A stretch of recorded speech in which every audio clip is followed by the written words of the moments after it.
Desa Karangjati terletak di kaki bukit yang nyaris tak tersentuh modernisasi. Jauh dari pusat kota, sinyal telepon sering hilang, dan jalan tanah becek menjadi satu-satunya akses keluar masuk desa. Tapi bukan itu yang membuat Karangjati berbeda. Ada sesuatu yang menempel di udara desa ini, sesuatu yang tak terlihat, namun terasa.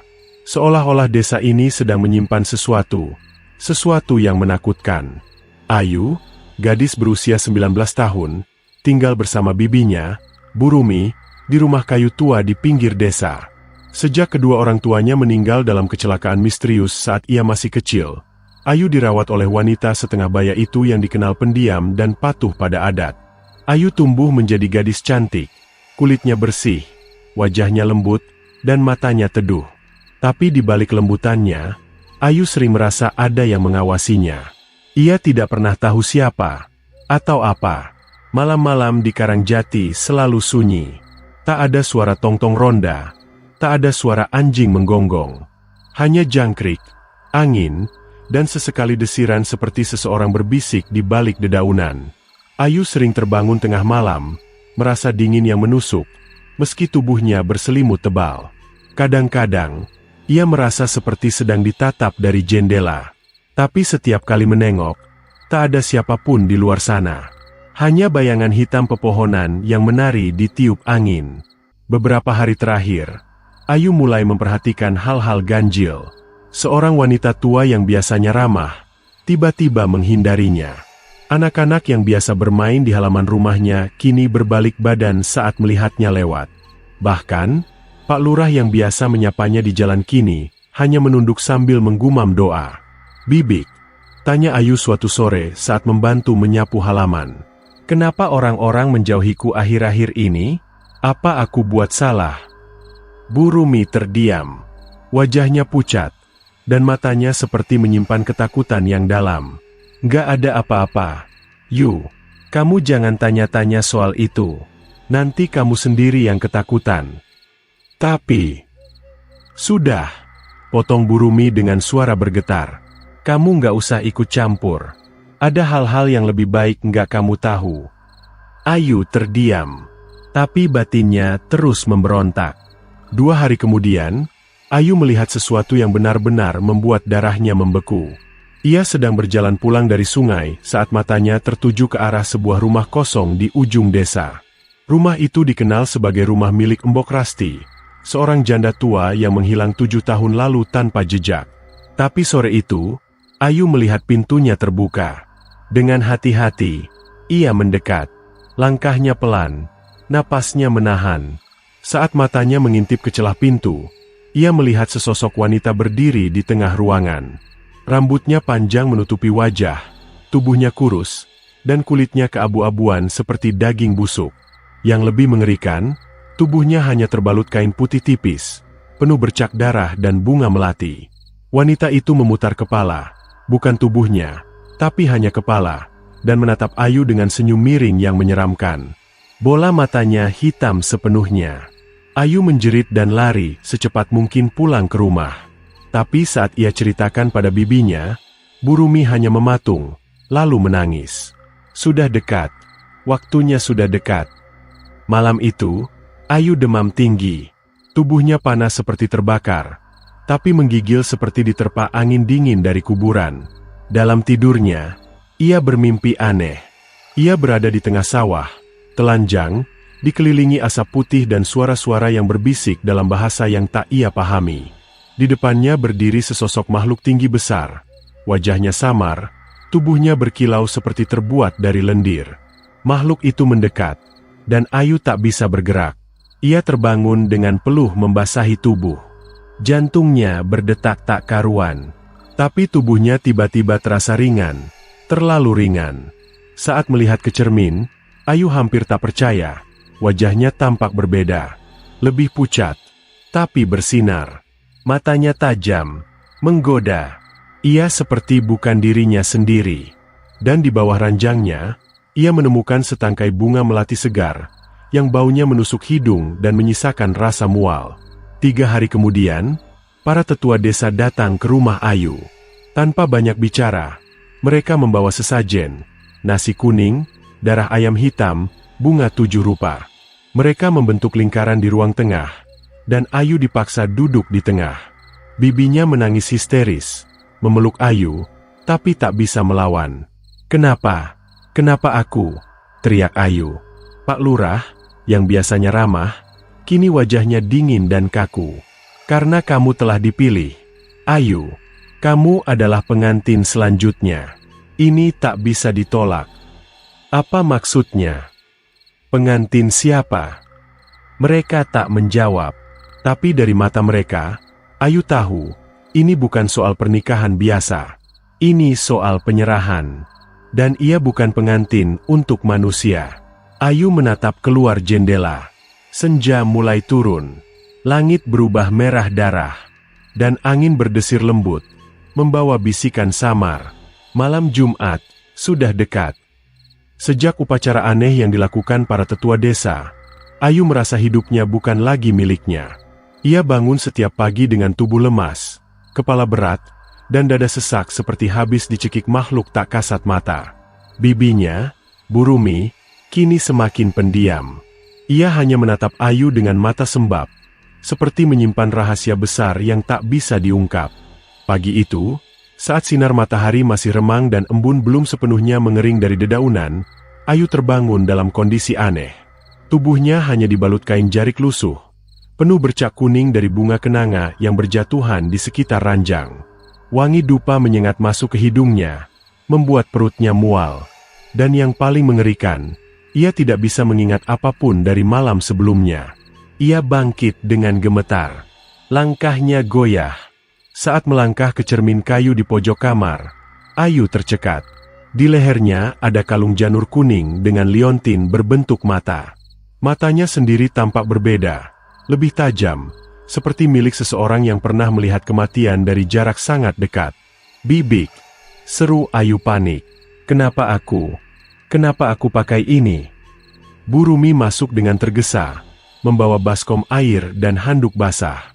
Wajahnya tampak letih, rambutnya belum disisir rapi.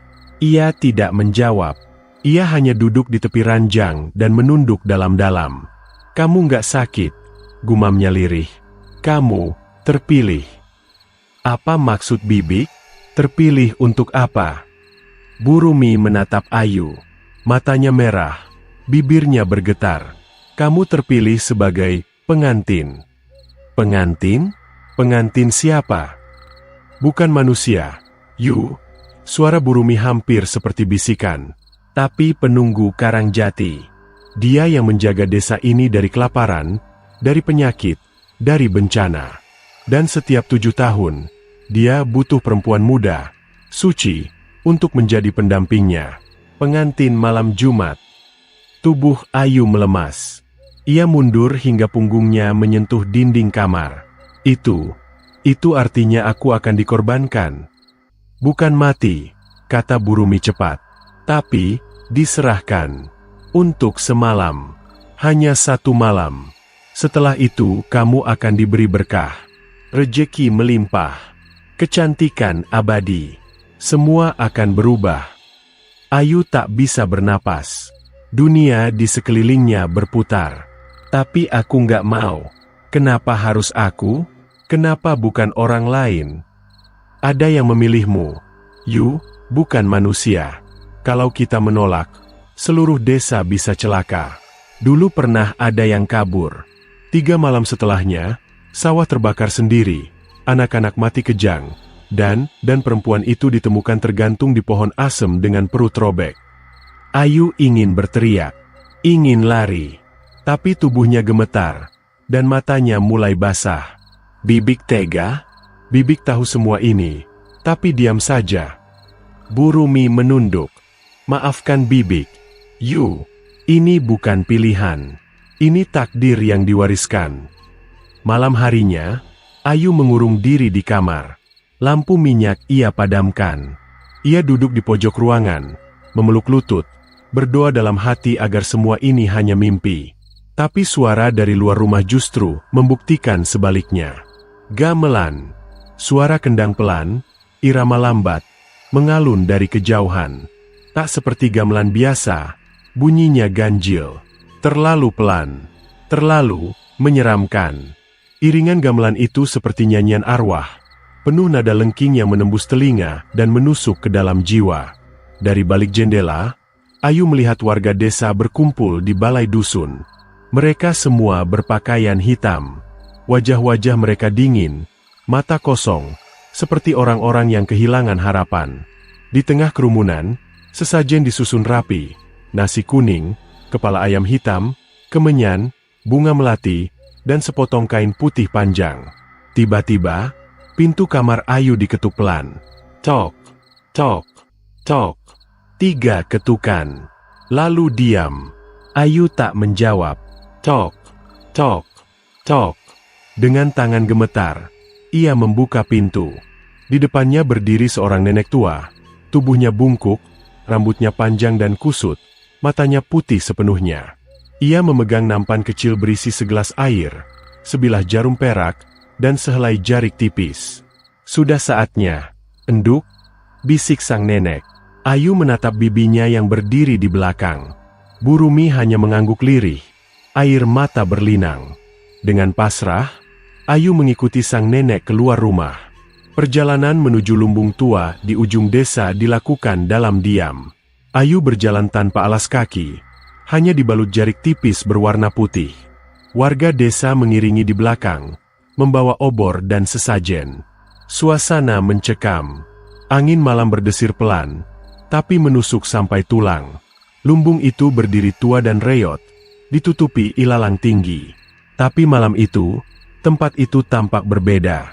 Ada cahaya redup dari dalam, seperti api kecil yang berkedip-kedip. Asap dupa mengepul keluar dari celah-celah dinding bambu. Di pintunya tergantung janur kuning yang dipilin menyerupai wajah manusia. Sebelum masuk, nenek tua itu mengambil jarum perak dan menusukkannya ke jari manis Ayu.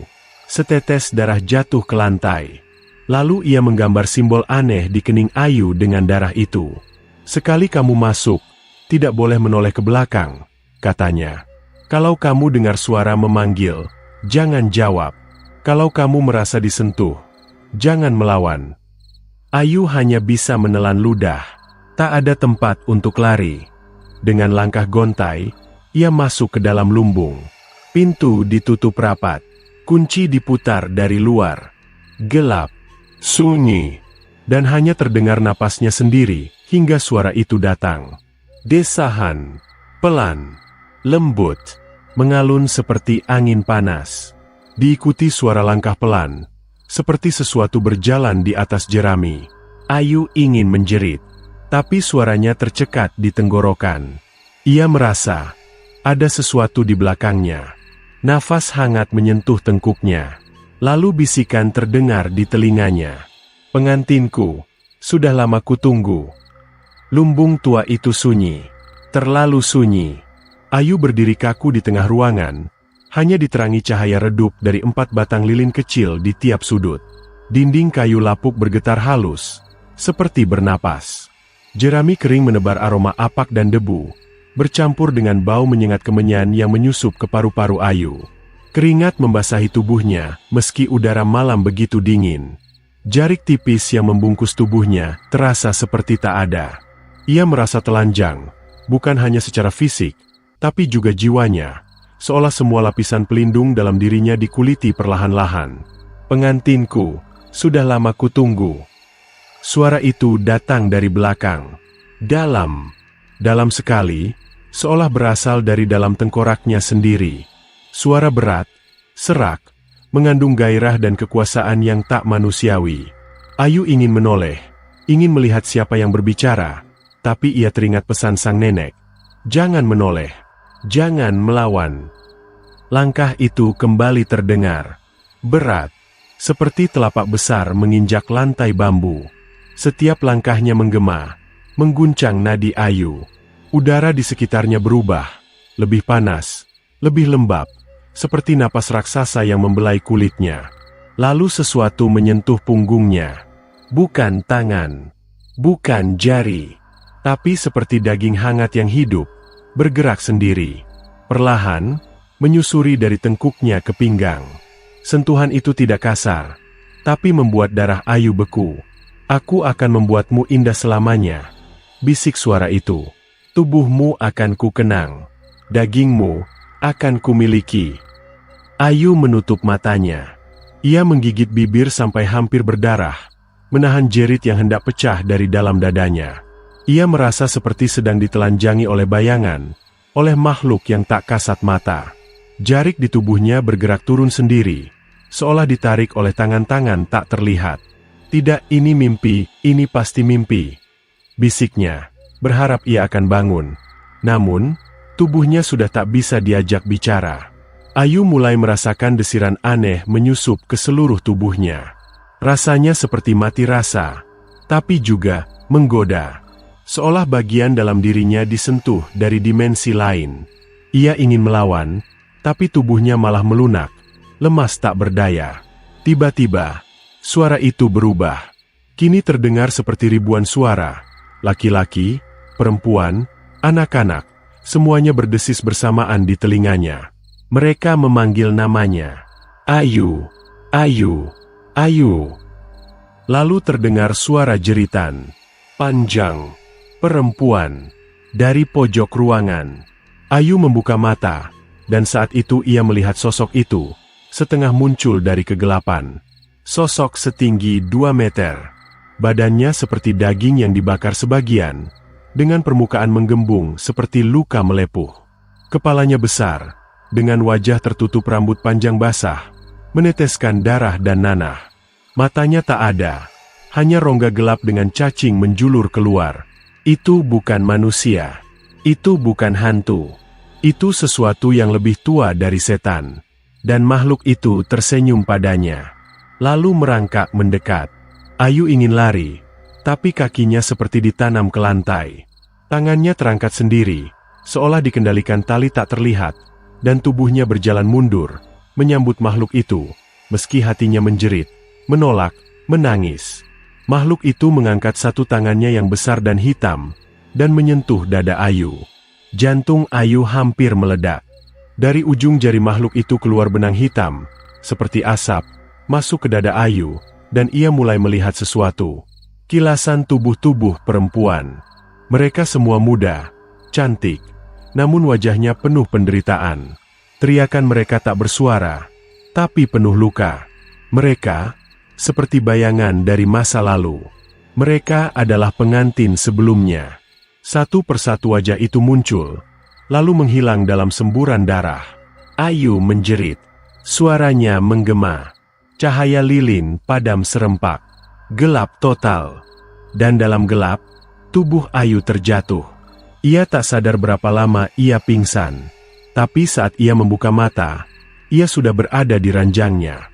Matahari belum muncul, hanya semburat merah tua di ufuk timur. Tubuhnya sakit seperti habis diinjak-injak. Tapi lebih dari itu, ia merasa kosong. Ia meraba tubuhnya. Kalung janur telah hilang. Namun, di bawah pusarnya, ada bekas tanda terbakar. Simbol aneh, seperti mata yang menangis. Ayu bangkit perlahan. Di lantai kamarnya, setangkai bunga melati tergeletak. Tapi kini warnanya bukan putih, melainkan merah darah. Burumi masuk, membawa semangkuk air dan kain hangat. Tapi saat ia melihat Ayu, ia mematung. Kamu sudah kembali," katanya lirih. "Kamu bertahan." Ayu hanya menatap lurus ke depan. Matanya tak lagi sama. Tak ada ketakutan di sana, tapi juga bukan keberanian. Hanya kehampaan. Hanya kegelapan yang dalam.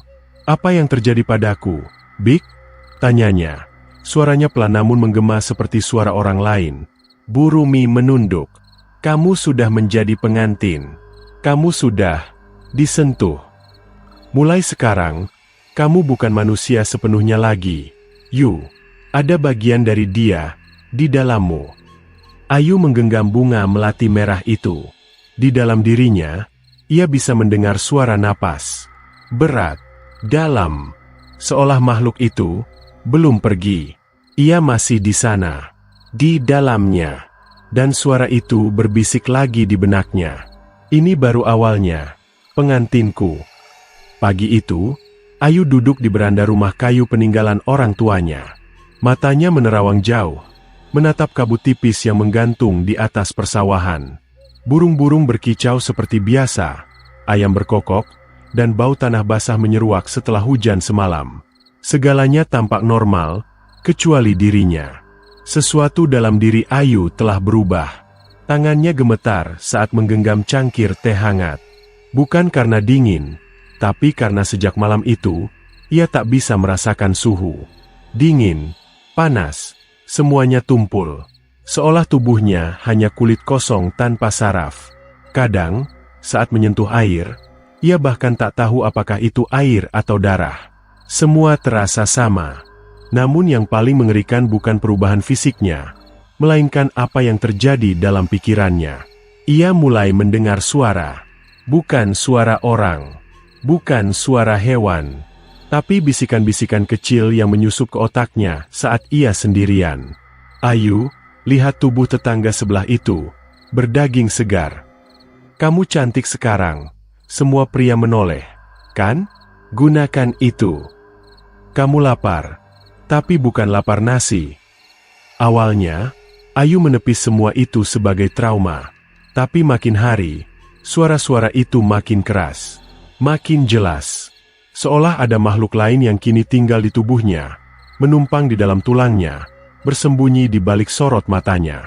Perubahan pertama yang disadari warga desa adalah penampilan Ayu. Wajahnya kini jauh lebih pucat, tapi entah mengapa, memikat.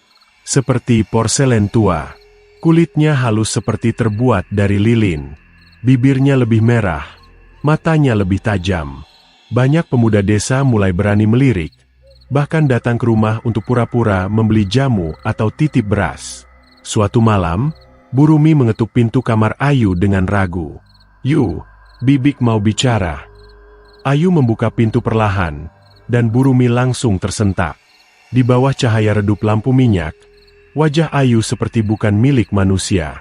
Matanya terlalu hitam, terlalu dalam, seperti kolam yang menyimpan bangkai. "Yu, kamu harus jaga dirimu," kata Bu Rumi pelan. "Jangan sembarangan keluar malam. Jangan ganggu anak lelaki orang." Ayu tertawa kecil. Bukan tawa bahagia, tapi tawa dingin seperti suara logam beradu. "Bibik takut aku akan mencemari mereka?" tanyanya sinis. Bu Rumi terdiam.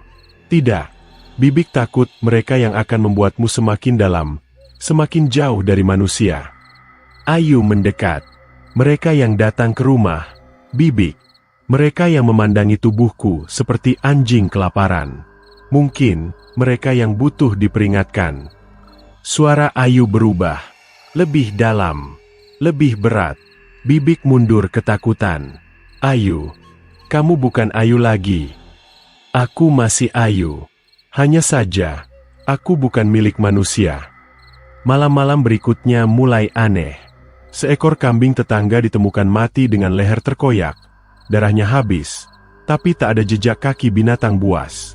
Seorang pemuda desa ditemukan pingsan di bawah pohon jambu dekat rumah Ayu. Tubuhnya kaku, matanya terbuka lebar seperti melihat sesuatu yang tak bisa diceritakan. Saat sadar, ia hanya bisa berbisik. Matanya, dia punya mata dua, tapi satunya bukan milik manusia. Desa mulai gelisah. Namun anehnya, tak ada yang benar-benar berani menuduh Ayu. Mereka hanya berbisik di warung, berdoa lebih keras, dan menyalakan lebih banyak dupa. Tapi mereka tahu pusat dari semua keanehan adalah rumah kayu itu, tempat Ayu tinggal bersama Bu Rumi. Dan Ayu? Ia justru semakin menikmati kekuatannya. Ia sering berdiri di depan cermin tua warisan ibunya, memandangi dirinya sendiri. Tapi bayangan yang ia lihat bukan selalu bayangannya. Kadang-kadang, dari pantulan kaca, ia melihat makhluk itu berdiri di belakangnya. Tinggi, gelap, tersenyum. "Pengantinku, kau mulai menyatu denganku." Kadang bayangan itu menyentuh rambutnya, kadang memeluk dari belakang. Dan Ayu tak lagi takut. Ia merasa kuat, tak tersentuh. Dan untuk pertama kalinya dalam hidup, ia merasa berkuasa. Pada malam Jumat berikutnya, hujan turun deras. Petir menyambar. Angin menderu. Ayu terbangun tengah malam dengan jantung berdebar. Ia haus. Tapi bukan haus biasa. Lidahnya kering. Tenggorokannya panas. Dan pikirannya dipenuhi satu kata. Darah. Ia berjalan keluar rumah, tanpa payung, tanpa alas kaki. Hujan membasahi tubuhnya. Tapi ia tak peduli. Kakinya menuntunnya ke sawah belakang desa, tempat seorang pemuda bernama Gino biasa menjaga ladang jagung. Ayu mengenalnya. Gino adalah lelaki yang pernah menatap tubuhnya dengan mata liar, yang pernah bersiul saat Ayu lewat, yang pernah berbisik jorok kepada temannya soal bentuk tubuh Ayu. Kini ia akan membalas. Saat Gino menoleh dan melihat Ayu berdiri dalam gelap, hanya dibalut kain basah yang menempel ketat di tubuh, ia langsung mendekat. Ayu, malam-malam begini, kamu cari siapa? Ayu hanya tersenyum. Tapi senyum itu membuat darah Gino membeku. Aku haus, Gino, bisiknya. Kamu masuk angin nanti loh. Sebelum Gino selesai bicara, Ayu sudah berdiri tepat di hadapannya. Matanya kini bersinar merah samar. Gino ingin mundur, tapi tubuhnya tak bisa digerakkan. Sesuatu mengikatnya, menancap di kepalanya seperti paku tak kasat mata. Dan Ayu memeluknya, tapi bukan pelukan mesra. Bibir Ayu menyentuh lehernya. Dan saat Gino menjerit, mulut Ayu telah berubah, penuh taring. Pagi harinya, warga desa menemukan Gino tak sadarkan diri. Lehernya berdarah, matanya kosong. Ia masih hidup, tapi tidak sepenuhnya waras. Ia hanya bisa tertawa-tawa kecil, lalu menangis seperti anak kecil. Tak bisa bicara, tak bisa tidur. Dan saat seseorang bertanya siapa yang menyerangnya, Gino hanya menunjuk ke arah rumah Ayu. Sejak hari itu, tak ada lagi yang berani menatap Ayu lama-lama. Tak ada yang berani lewat depan rumahnya malam hari. Bahkan anak-anak pun dilarang mendekat. Ayu sendiri hanya duduk di beranda setiap sore, menatap langit yang merah seperti daging segar. Bibirnya tersenyum. Di dalam dirinya, suara itu berkata, satu demi satu, kau akan menjadi sepertiku. Dan saat waktunya tiba, kita tak akan bisa dibedakan. Desa Karangjati mulai kehilangan siang. Matahari memang masih muncul setiap pagi, tapi cahayanya terasa redup, seolah ada selimut tipis yang menutupi langit. Suasana menjadi muram. Udara terasa berat. Orang-orang berjalan lebih cepat, bicara lebih pelan, dan menutup pintu sebelum senja benar-benar jatuh. Sejak malam hujan ketika Gino ditemukan tergolek dengan bekas gigitan di lehernya, ketakutan mulai tumbuh seperti jamur busuk. Tak ada yang berani menyebut nama Ayu keras-keras, tapi semua tahu, dia adalah pusatnya. Bu Rumi tetap tinggal di rumah itu, namun raut wajahnya kini selalu tegang. Kadang, saat tak ada orang, ia berbicara sendiri, seolah berdoa atau memohon ampun. Tapi Ayu semakin tenang. Ia lebih sering duduk di kamar, menghadap cermin besar. Di dalam cermin, bayangannya kadang muncul telat, kadang tak meniru gerakannya, kadang tersenyum sendiri. Bahkan pernah, bayangan itu membelakangi Ayu, menatap ke arah belakang kaca, seolah di balik cermin ada dunia lain, dunia tempat ia kini lebih cocok tinggal. Malam-malamnya dipenuhi mimpi aneh. Ia melihat tubuh-tubuh menggantung di hutan. Anak-anak kecil menangis tanpa mata. Perempuan-perempuan cantik menari di sekitar api sambil mencabik daging mereka sendiri. Dan selalu, makhluk itu berdiri di tengah-tengah mimpi, tinggi, gelap, memegang tangannya. Kita akan memperluas keluarga kita, Ayu. Kejadian aneh berikutnya menimpa keluarga Pak Tamin, yang tinggal di ujung desa. Anak perempuannya, Rara, yang baru berusia 7 tahun, mulai berbicara dengan sesuatu yang tak terlihat. Awalnya orang tuanya mengira itu hanya teman imajiner. Tapi saat Rara mulai menggambar sosok hitam besar dengan mata merah dan taring panjang, mereka mulai curiga. Dia yang datang malam-malam ke kamarku, kata Rara sambil tertawa. Dia suka nyanyi lagu nenek-nenek. Suara tawa Rara kadang berubah. Seperti dua suara bercampur. Dan yang paling mengerikan, suatu pagi, Rara ditemukan tidur di luar rumah, dengan bunga melati merah tua terselip di telinganya. Persis seperti bunga yang dulu ditemukan Bu Rumi di kamar Ayu. Kabar itu menyebar cepat. Orang-orang mulai menyambung-nyambung. Gino, Rara. Aroma melati yang kadang muncul tanpa sebab. Kucing-kucing yang mati mendadak di pekarangan. Bayangan yang melintas di kebun pisang. Pesugihan, bisik warga. Dia perempuan pesugihan. Menikah dengan makhluk, demi kekayaan dan kecantikan. Namun yang mereka tak tahu, ini bukan sekadar soal kecantikan atau kekayaan. Ini soal penghuni lain yang sedang mengakar.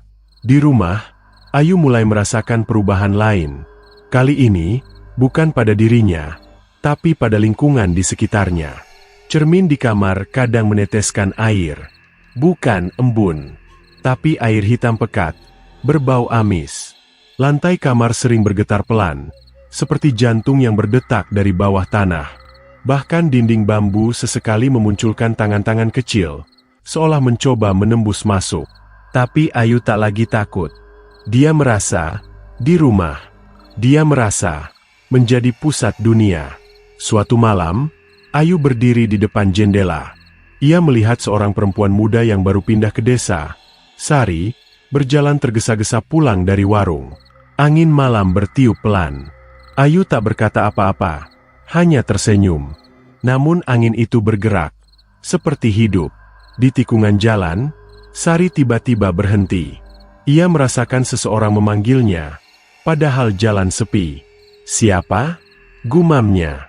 Dan dari balik pepohonan, sebuah suara menjawab, "Kau akan jadi bagian berikutnya." Sari ditemukan keesokan paginya dalam kondisi linglung. Rambutnya rontok sebagian, matanya memerah, dan ia terus mengulang kalimat yang sama. Cermin itu, dia lihat aku dari dalam." Setelah kejadian itu, Pak Lurah akhirnya mengumpulkan warga. Mereka bicara pelan, dengan suara bergetar. "Kita harus lakukan sesuatu. Ini bukan lagi urusan pribadi. Ini sudah menyebar. Kalau dibiarkan, desa ini akan habis." Namun tak ada yang berani datang langsung ke rumah Ayu. Akhirnya mereka memutuskan memanggil Mbah Wiryo, dukun tua yang tinggal di luar desa. Dulu ia pernah membersihkan desa dari gangguan makhluk halus saat bayi-bayi mendadak mati berturut-turut. Ia satu-satunya harapan mereka. Mbah Wiryo datang malam itu juga. Tubuhnya kecil, tapi sorot matanya tajam. Ia membawa tongkat bambu, botol air doa, dan segenggam tanah kuburan. Sebelum matahari terbit, ia berdiri di depan rumah Ayu. Hening. Bu Rumi keluar lebih dulu. Matanya sembab. "Mbah, dia sudah bukan Ayu lagi. Tapi dia juga bukan sepenuhnya makhluk itu," katanya lirih. Mbah Wiryo menunduk. "Masih ada celah. Tapi jika malam Jumat besok dia diambil lagi, dia takkan bisa kembali."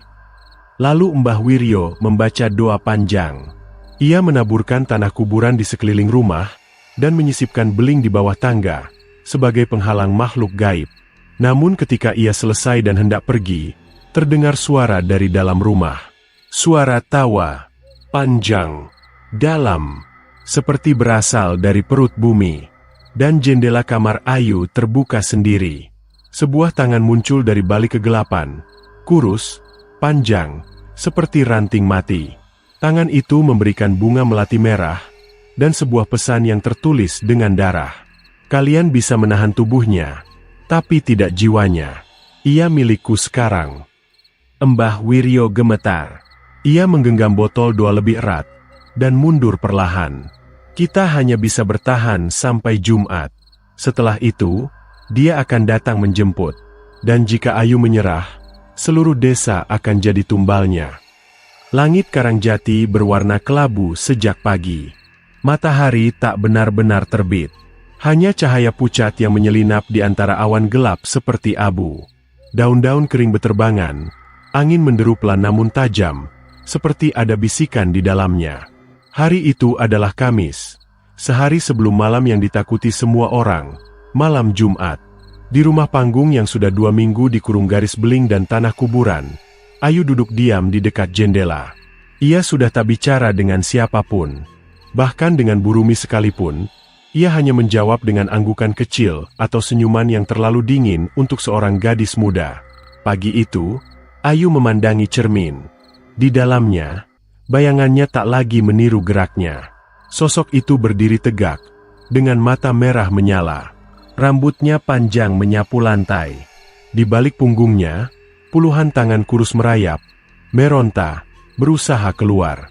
Dan ketika Ayu menatap bayangannya dengan tenang, makhluk itu berbisik dari balik kaca.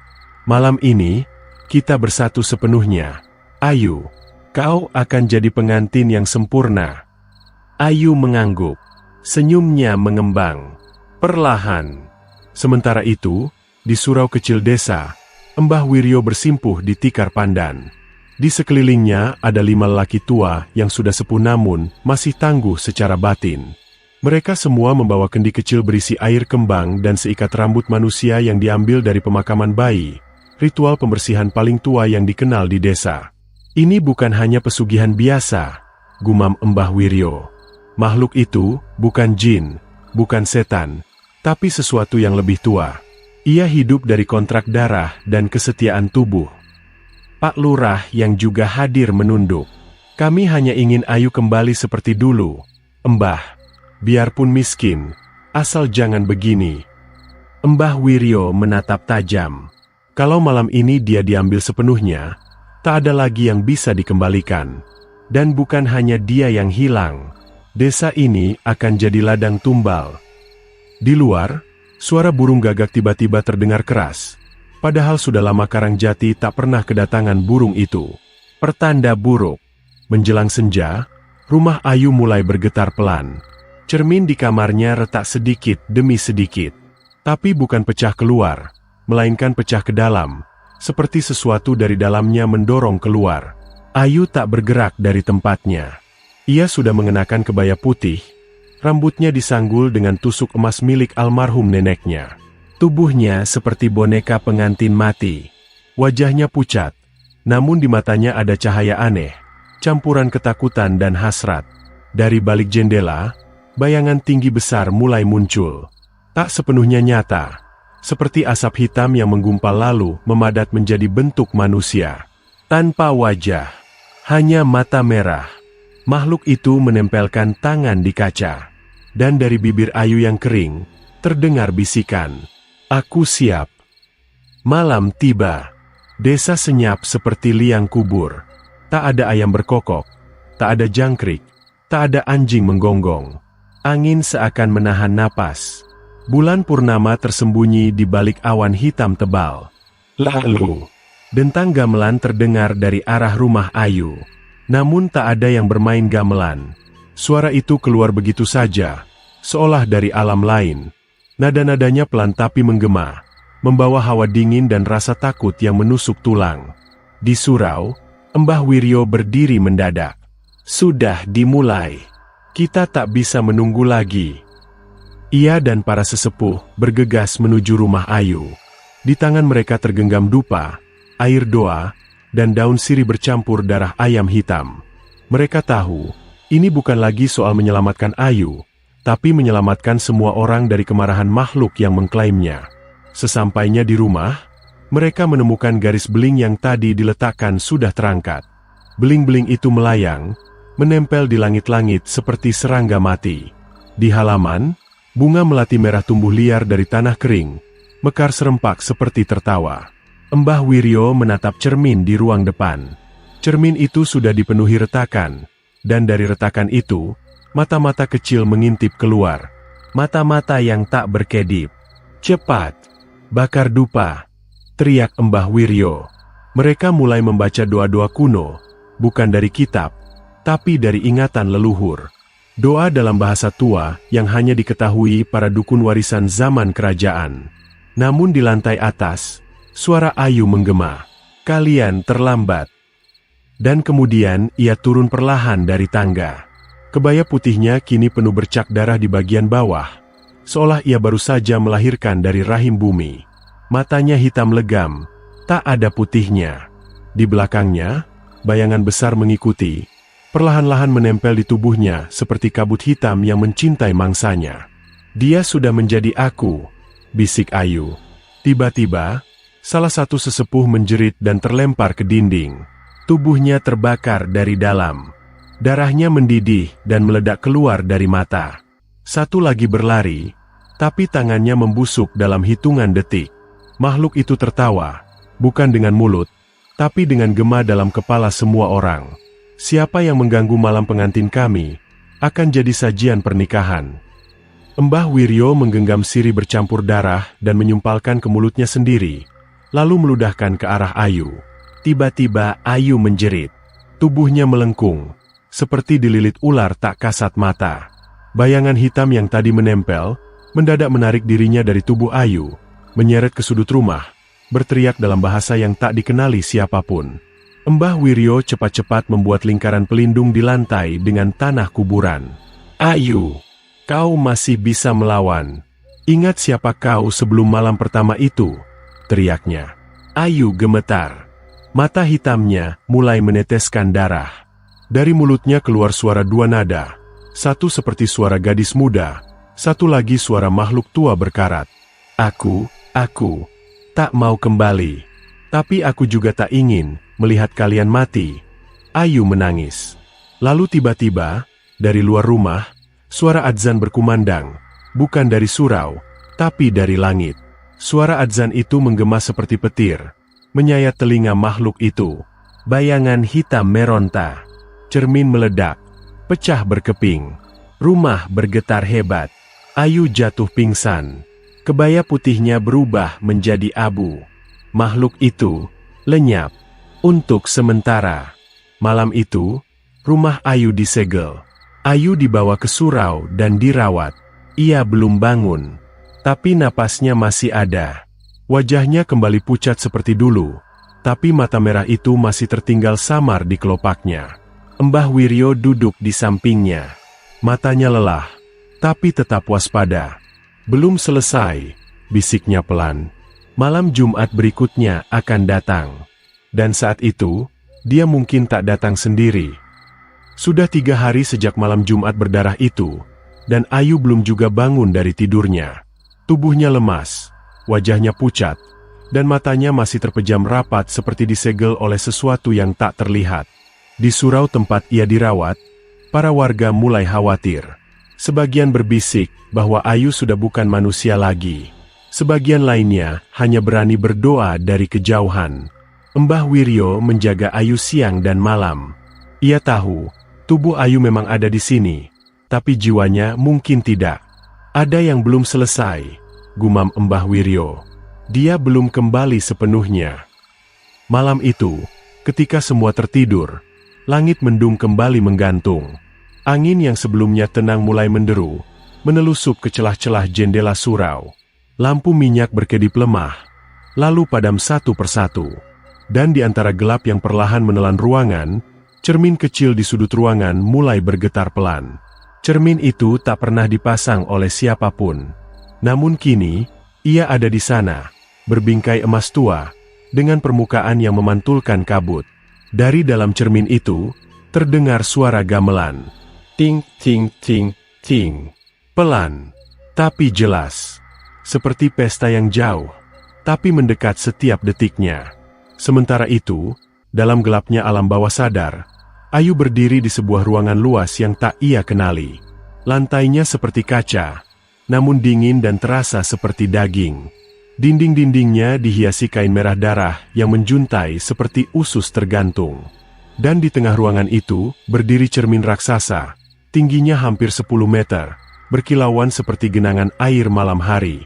Di depan cermin itu, berdiri para tamu berpakaian pengantin, semua mengenakan kebaya dan beskap, namun wajah mereka rata, tidak punya mata, hidung, atau mulut.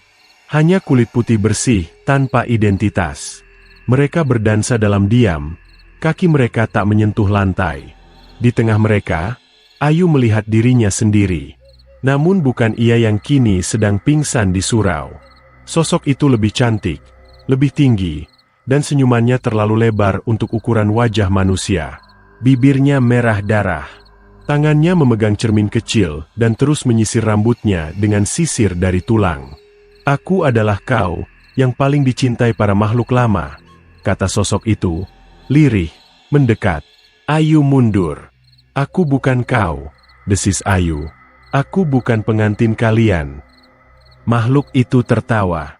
Tawa yang tak keluar dari mulutnya, tapi bergema dari seluruh ruangan, membuat darah Ayu berdesir. "Tapi kaulah yang bersedia. Kau yang merelakan tubuhmu. Kau yang menari di malam Jumat pertama. Ingat." Tiba-tiba Ayu mengingat malam itu. Malam saat ia mengenakan kebaya putih. Saat tubuhnya disentuh oleh sesuatu yang tak bernama.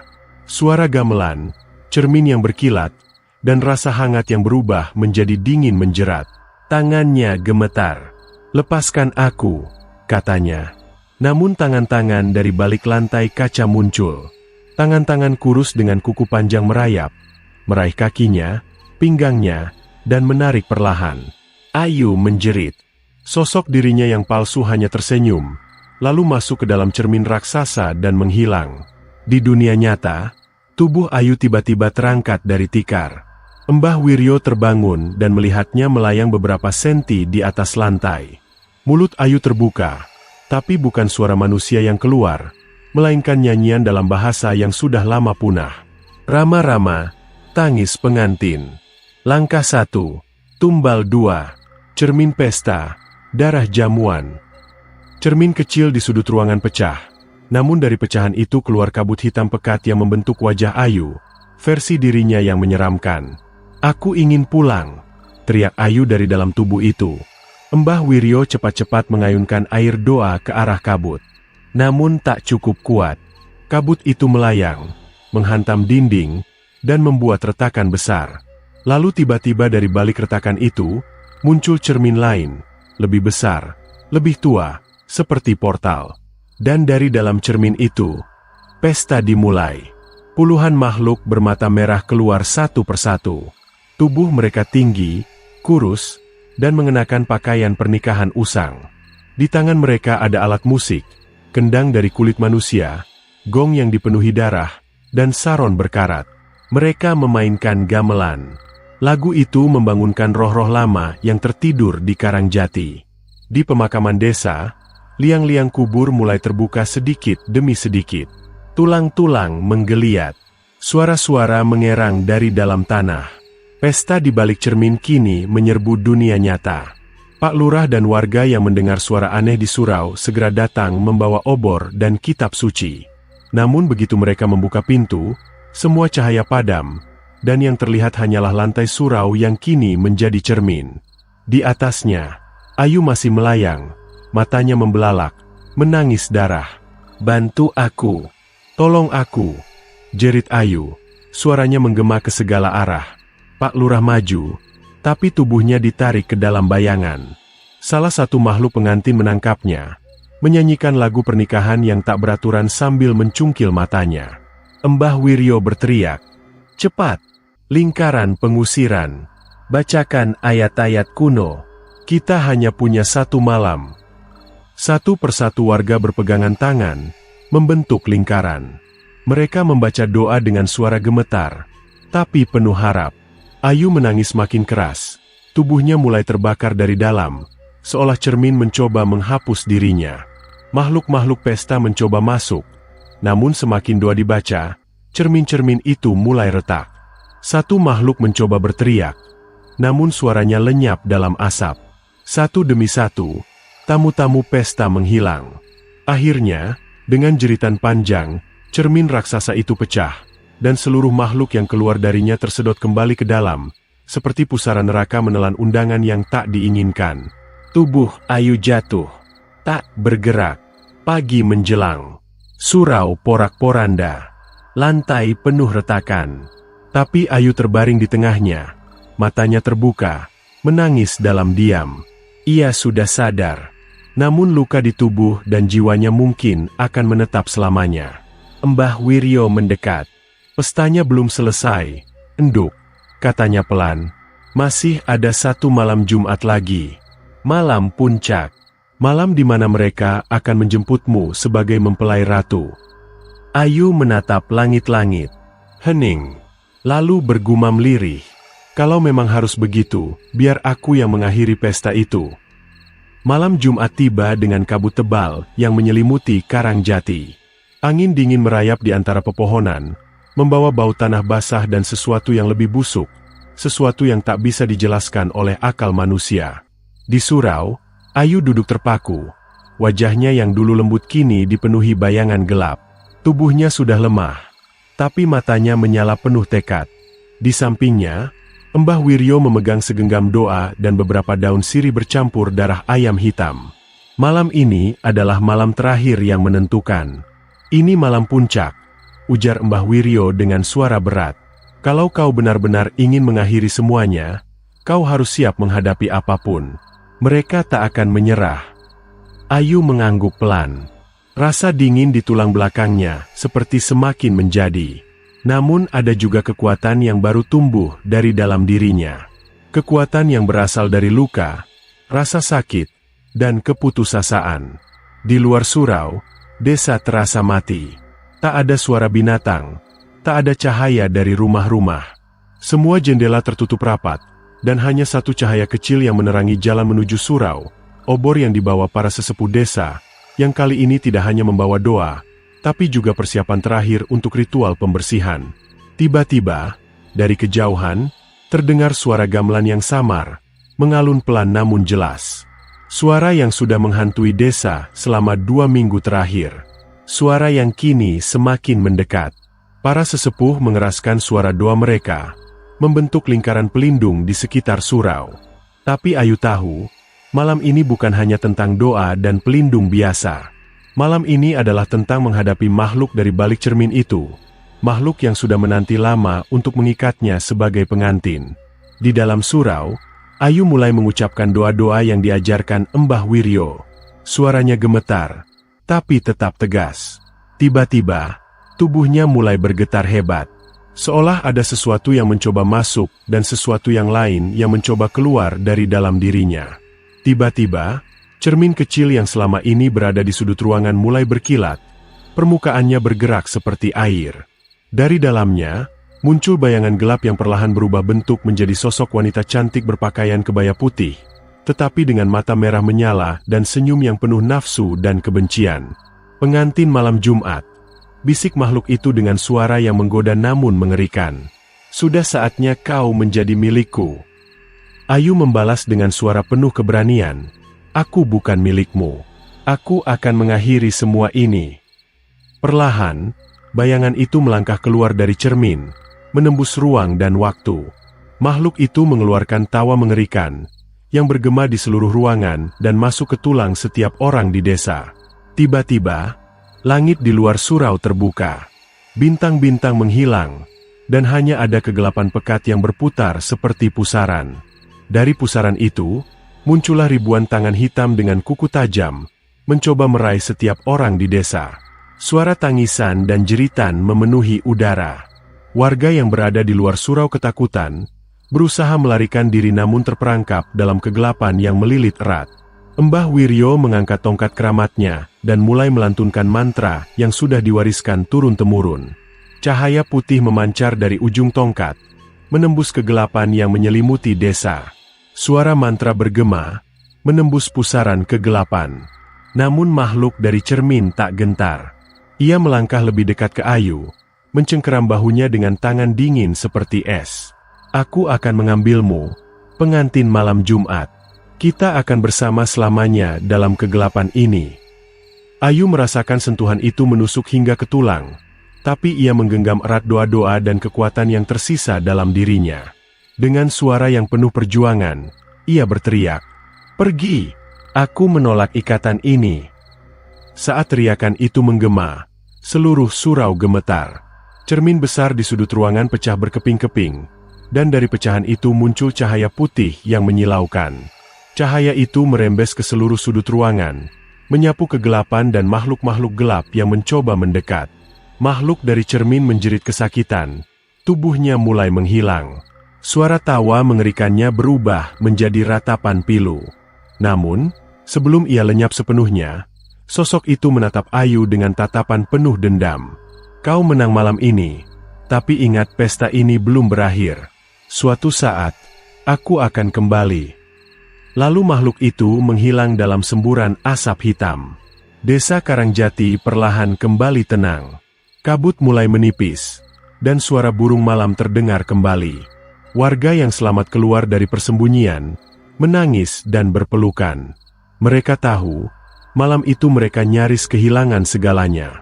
Ayu terbaring lemah, tubuhnya penuh luka, tapi wajahnya menunjukkan ketenangan yang belum pernah terlihat sebelumnya. Mbah Wiryo duduk di sampingnya, tersenyum lelah. Kau telah menyelamatkan kita semua, Ayu, katanya lembut. Tapi ingat, kegelapan seperti itu tak pernah benar-benar hilang. Ia hanya menunggu kesempatan berikutnya. Ayu memandang langit yang mulai terang di ufuk timur. Dia tahu, perjalanan ini belum berakhir. Tapi setidaknya untuk malam ini, dia menang. Pagi yang dingin menyelimuti desa Karangjati. Matahari mulai menampakkan sinarnya. Namun udara terasa berat dan sunyi. Seolah-olah kegelapan malam kemarin masih menggantung. Belum benar-benar pergi. Ayu duduk di beranda rumah Mbah Wiryo.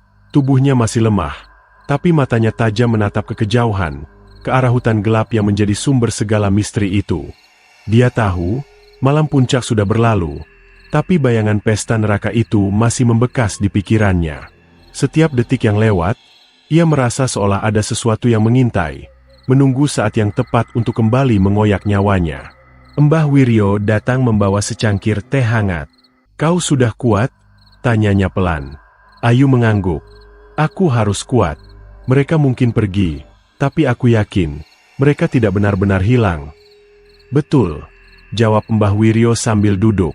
Kalau makhluk seperti itu bisa datang dan pergi, pasti ada satu pintu lagi yang belum kita tutup. Mereka berdua tahu, ritual malam kemarin hanya menangkal, bukan menghapus. Hari-hari berikutnya, Ayu mulai mengalami hal-hal aneh. Bayangan yang bergerak cepat di sudut mata, bisikan halus di tengah malam, dan rasa dingin menusuk yang datang tiba-tiba tanpa sebab. Meskipun desa sudah tampak normal, Ayu tahu ada sesuatu yang masih mengikat jiwanya. Suatu malam, saat Ayu tertidur, ia bermimpi. Dalam mimpinya, ia kembali ke ruangan cermin raksasa. Kali ini, cermin itu lebih gelap, lebih dalam, seperti lubang hitam yang menghisap cahaya.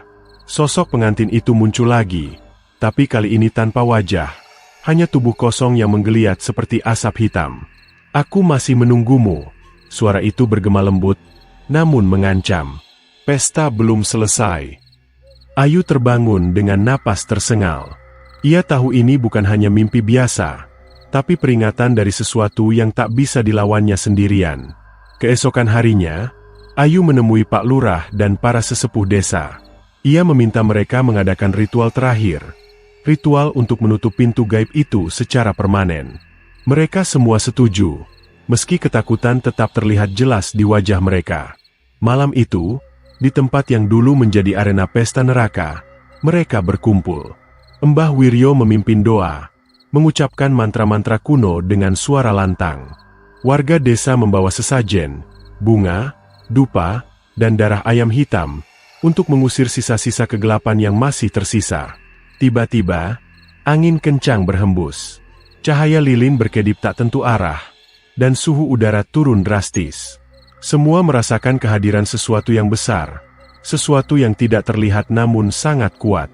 Dari dalam tanah, muncul bayangan-bayangan hitam yang berkelok-kelok, seperti ular besar yang berusaha keluar dari sarangnya. Mereka melingkar di sekitar lingkaran ritual, berdesis dan mengeluarkan tawa dingin yang menusuk. Ini pertanda, kata Mbah Wiryo dengan suara serak. Pintu gaib itu mulai terbuka lagi. Kita harus cepat. Ayu maju ke tengah lingkaran, memegang segenggam tanah dari kuburan suaminya, darahnya sendiri, dan sehelai kain putih dari kebaya pengantin malam Jumat.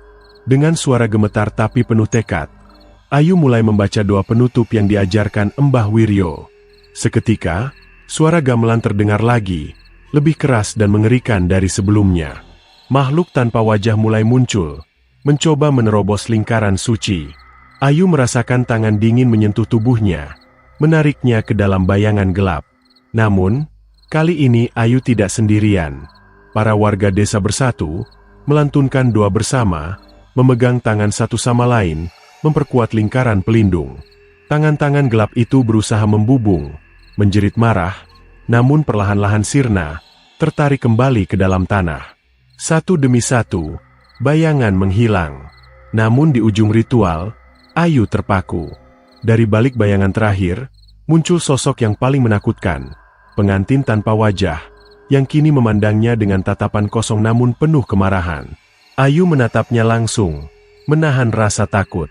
"Kau sudah menang kali ini," kata sosok itu dengan suara berbisik seperti angin malam. "Tapi ingat, aku adalah bagian dari darahmu sekarang. Suatu saat, aku akan kembali." Dengan satu kilatan cahaya, sosok itu lenyap. Hari berikutnya, Ayu duduk sendiri di bawah pohon besar, mengingat semua yang sudah terjadi. Desa kembali tenang, tapi hatinya tidak pernah benar-benar damai. Ia tahu, pesta itu bukan hanya sebuah ritual, melainkan kutukan yang melekat di dalam dirinya. Suaminya yang dulu menjadi tumbal, makhluk dari balik cermin, dan bahkan dirinya sendiri, kini terikat dalam lingkaran kegelapan yang sulit dipecahkan. Namun di dalam hati Ayu tumbuh tekad baru.